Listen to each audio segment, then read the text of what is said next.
between the United States and Iran, but a 2-week period will allow the agreement to be finalized and consummated.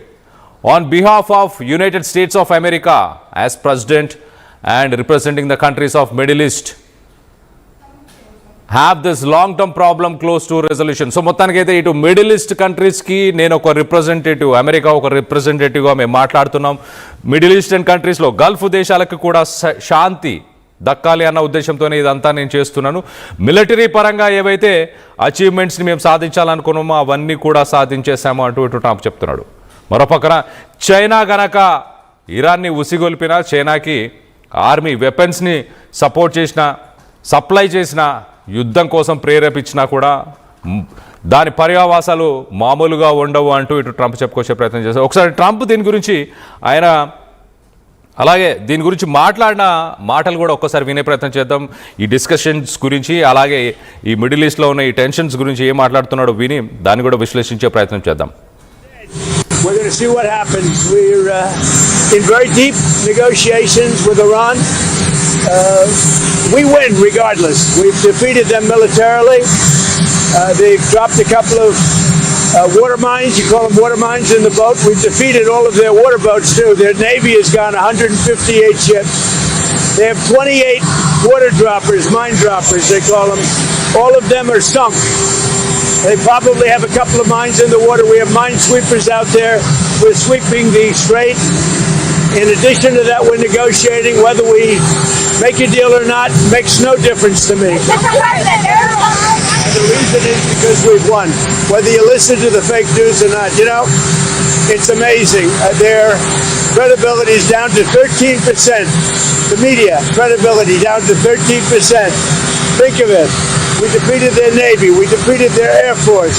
We defeated their anti-aircraft. We defeated their radar. We defeated their leaders. Their leaders are all dead. And now all we do is we'll open up the strait even though we don't use it, because we have a lot of other countries in the world that do use it that are either afraid or weak or cheap. I don't know what it is, but we were not helped by NATO, that I can tell you. We're going to see what happens. We're in very deep negotiations with Iran. We win regardless. We've defeated them militarily. Getting a lot of reports. They've been meeting for many hours, as you probably have noticed.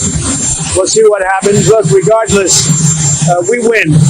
Regardless what happens, we win. We've totally defeated that country. And so let's see what happens. Maybe they make a deal, maybe they don't. From the standpoint of America, we win. One of the things that's happening is that boats are sailing up and heading out to our country. Big, beautiful tankers, and we're loading them up with oil and gas and everything else. And it's a pretty beautiful thing to see. ఇటు Trump చెప్పిన మాటల్లో regardless of whatever happens we win.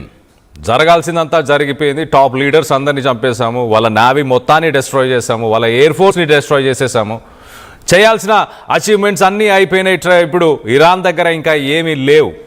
So ఏ చర్చల్లో ఏమి result వచ్చినా కూడా ఖచ్చితంగా మేమే గెలుపొందాము.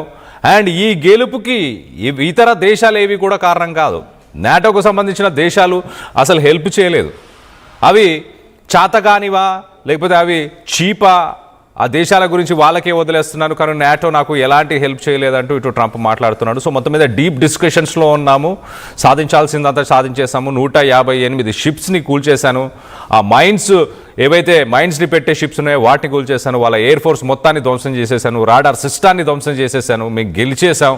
So చర్చల్లో ఖచ్చితంగా ఇరాన్ మేము చెప్పిందే వినే అవకాశం ఉంటుంది, కానీ ప్రపంచ దేశాలు మాత్రం మాకు ఎలాంటి హెల్ప్ చేయలేదు అంటూ ఇటు ట్రంప్ చెప్పుకొచ్చే ప్రయత్నం చేస్తున్నాడు. సో మొత్తం మీద డీప్ డిస్కషన్స్ అయినాయి. ఒక 15 గంటల పాటు సుదీర్ఘ చర్చలు నడిచాయి.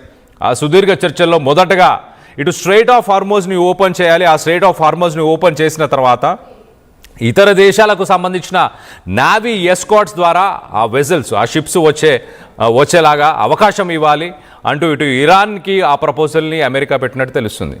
రానున్న రోజుల్లో ఇప్పుడు నెక్స్ట్ జరిగే చర్చల్లో, నెక్స్ట్ జరిగే దాంట్లో ఇటు యురేనియం ఇటు ఇరాన్ దగ్గర ఉన్న యురేనియం ప్యూరిఫికేషన్ ఫెసిలిటీస్ కావచ్చు, యురేనియం ప్యూరిఫికేషన్ సామర్థ్యం కావచ్చు, ఆ కెపాసిటీ కావచ్చు, వాళ్ళ దగ్గర ఉన్న నిల్వలు కావచ్చు, వాటన్నిటి గురించి కూడా చర్చించే అవకాశం ఉంది.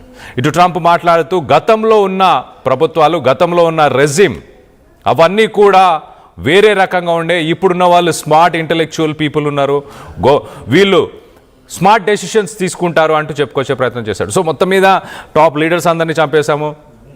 నేవీ, ఎయిర్ ఫోర్స్, అలాగే రాడార్ సిస్టమ్, వీటన్నిటిని కూడా క్లియర్ చేశాము.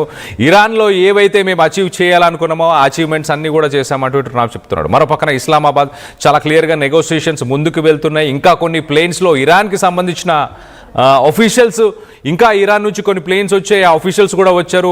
డీప్ డిస్కషన్స్లో వాళ్ళు కూడా పాల్గొంటున్నారు. చర్చలు ఖచ్చితంగా సక్సెస్ అవుతాయి అంటూ ఇటు పాకిస్తాన్ చెప్పే ప్రయత్నం చేస్తుంది. పాకిస్తాన్కి సంబంధించిన ఒక డిప్లొమాట్ మాట్లాడుతూ ఇరాన్ అలాగే అమెరికా నెగోషియేషన్స్ డైరెక్ట్గా ఉన్నాయి ఈ పాకిస్తాన్ పార్టిసిపేషన్స్తోని. అలాగే పాకిస్తానీ డెలిగేషన్ ఏదైతే ఉందో అది నావిగేషన్కి సంబంధించి, అంటే ఈ స్ట్రైట్ ఆఫ్ హార్మోజ్లో ఆ వెజల్స్ వెళ్ళడానికి, షిప్స్ వెళ్ళడానికి ప్రపోజల్ని ముందు పెట్టి దానికి సంబంధించిన డెలిగేషన్తో మాట్లాడడం జరిగింది. అలాగే పాకిస్తాన్కి సంబంధించిన ఈ ప్రపోజల్లో జాయింట్ ప్యాట్రోల్స్ ఇన్ స్ట్రైట్ అంటున్నారు. జాయింట్ ప్యాట్రోల్స్ అంటే ఆ షిప్స్కి ఎస్కాట్స్గా వెళ్ళడానికి ప్రపంచ దేశాలకు సంబంధించిన నావీ కూడా ఉండబోతుంది అంటూ ఇరాన్తో ఆ ప్రపోజల్ని ఇటు పాకిస్తాన్ పెట్టారు అంటూ చెప్పుకొచ్చే ప్రయత్నం చేస్తుంది. మరోపక్కన ఇటు ఒక్కసారి మనం చూస్తే కనుక గతంలో 1979 నుంచి ఇప్పటిదాకా ఇరాన్ పైన అమెరికా 40 సంవత్సరాల పాటు ఆంక్షలను విధించింది. ఈ 40 సంవత్సరాల్లో ఎప్పుడు కూడా గతంలో వైస్ ప్రెసిడెంట్ ఎలాంటి నెగోసియేషన్స్లో కూడా అమెరికాకు సంబంధించిన వైస్ ప్రెసిడెంట్ పాల్గొనలేదు.